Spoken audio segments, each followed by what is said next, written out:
Good morning. Today we're going to review the rotational dynamics topics covered on the AP Physics 1 exam. Hey guys.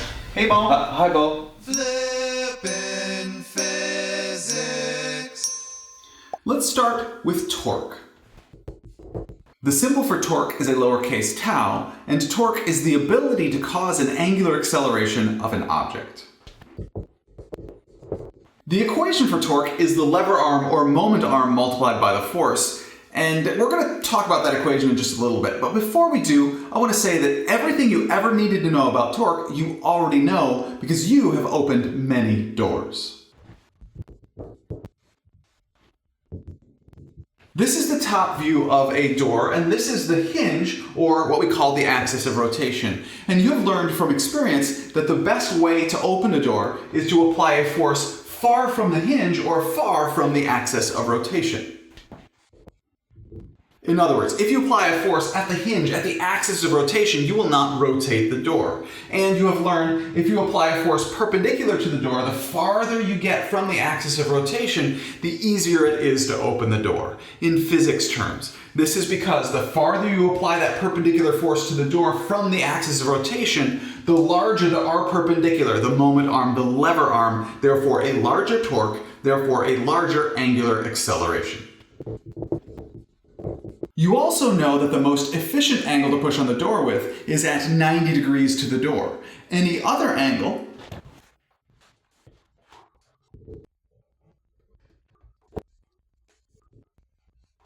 will reduce the moment arm because the sine of theta decreases as you move away from 90 degrees. When you apply the force at a 90-degree angle to the door, the sine of 90 degrees equals 1, and therefore the moment arm is equal to r, which is the maximum value for the moment arm. Torque is a vector, and I wish the AP Physics 1 curriculum had the right-hand rule in it to describe the direction of torque. However, it doesn't. So we will use clockwise and counterclockwise to describe the direction of torque. Who knew? AP Physics 1 is too cool for the right-hand rule. It makes me sad. We also need the dimensions for torque. Bo? Moment arm is in meters times force in newtons, so Newton meters. Isn't that joules? Yes, torque is in Newton meters, which is joules. However, because torque and energy are very different things, torque is a vector, energy is a scalar, for example, we leave torque in Newton meters to identify the difference. Now, let's talk about the rotational form of Newton's second law. The linear form of Newton's second law is that the net force equals mass times acceleration, where both force and acceleration are vectors. The rotational form of Newton's second law is that the net torque is equal to I times the angular acceleration, where torque and angular acceleration are both vectors.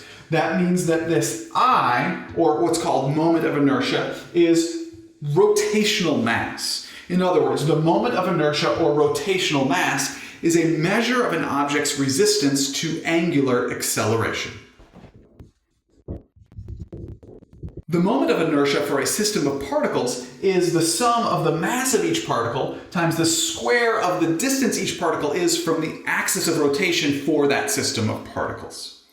There are also equations for the moments of inertia of rigid objects with shape, and if you need one of those equations, it will be given to you. For example, the moment of inertia of a solid sphere around its center of mass is 2/5 times the mass of the sphere times the radius of the sphere squared. Billy, what are the dimensions for moment of inertia? Moment of inertia is the sum of the mass of the particles times the distance from the axis of rotation squared, so kilograms times meters squared. Yes, the dimensions for moment of inertia are kilograms times meters squared. Next, Bobby, could you please tell me about rotational kinetic energy? Sure. Translational kinetic energy equals 1/2 times mass times velocity squared.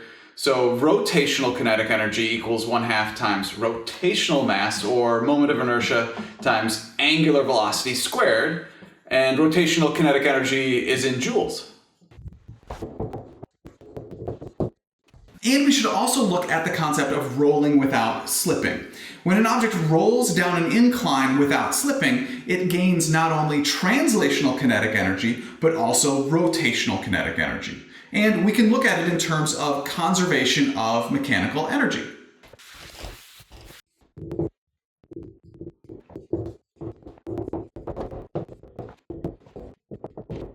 In other words, a larger moment of inertia or rotational mass of the object rolling without slipping will mean a larger rotational kinetic energy.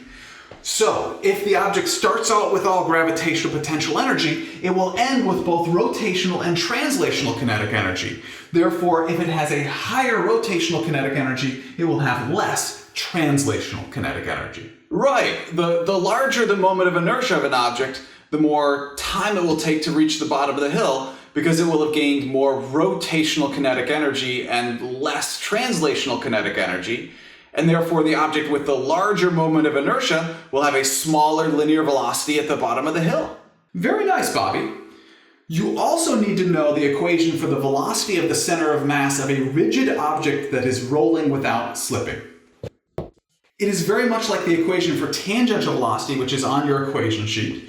It is the velocity of the center of mass of a rigid object that is rolling without slipping is equal to the radius of that object times its angular velocity.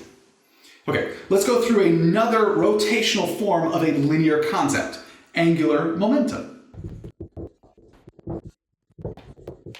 Linear momentum equals mass times linear velocity.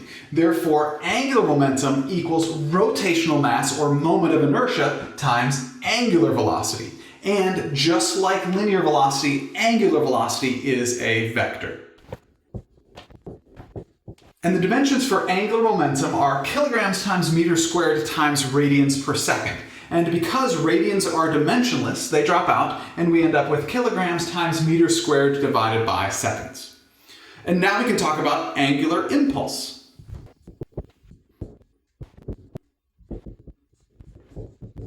Linear impulse is equal to the change in momentum, which is also equal to the force of impact on the object during the collision, multiplied by the change in time during the collision. Therefore, angular impulse is equal to the change in angular momentum of the object, which is equal to the net torque applied to the object by the force of impact during the collision, multiplied by the change in time. Mr. P? Yes, Billy? What is the symbol for angular impulse? I don't actually believe it has one, so I just use delta L for the change in angular momentum. Billy, what are the dimensions for angular impulse? Angular impulse, so torque times change in time, so it's newtons times meters times seconds. Yes, angular impulse is in terms of newtons times meters times seconds. And because angular impulse is also change in angular momentum, it has the same dimensions as angular momentum, kilograms times meters squared over seconds. We have reached the end of my review of rotational dynamics for AP Physics 1. My next review lesson is about universal gravitation. You are more than welcome to enjoy that video. You can also visit my website, flippingphysics.com, where you can find all of my AP Physics 1 review videos organized with lecture notes. Thank you very much for learning with me today. I enjoyed learning with you.